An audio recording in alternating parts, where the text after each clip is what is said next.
కొత్తవాటి రాజపేటలో గోడ కొంత బీట్ ఇచ్చింది.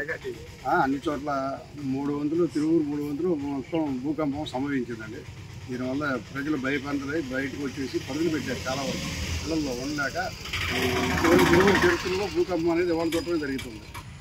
ఈరోజు ఉదయం 7:29 సమయంలో మేమంతా ఇవాళ ఎమ్మెల్యే గారి ప్రోగ్రాంకి రెడీ అయ్యి ఉన్నాము. వెళ్దాము ఇంటింటికి అని చెప్పి కూర్చొని బండి దగ్గర నుంచొని ఉంటే ఒక్కసారిగా ఒక 2 to 3 seconds బళ్ళన్నీ ఊగిపోయినాయి. కింద భూమి అంతా ఏదో కంపిస్తుందా ఏంటి, ఈ బళ్ళన్నీ ఎందుకు ఊగుతున్నాయి అని చెప్పి మేమందరం ఆశ్చర్యానికి లోనయ్యాం. తర్వాత చూస్తే ఈ ఏరియా మొత్తం విజయవాడ నుంచి సత్తుపల్లి, కొత్తగూడెం, భద్రాద్రి జిల్లా వరకు భూమి కంపించింది. 3-4 seconds అన్నారు. నిజంగా ప్రజలందరూ చాలా భయానికి లోనయ్యారండి. నా పేరు శ్రీనివాస్, మాది ద్వారకా తిరుమల. ఈరోజు సుమారు 7:30 టైంలో భూమి సుమారు 5 seconds కంపించినట్టు అనిపించింది. ఆ సమయంలో కబోర్డు గ్లాసులు అన్నీ కదిలినట్టు అనిపించింది. తర్వాత బయట ఎంక్వైరీ చేస్తే కోయిలగూడెం సమీపంలో కూడా భూమి కంపించిందని వార్త గ్రూపుల్లో అట్లా వచ్చింది.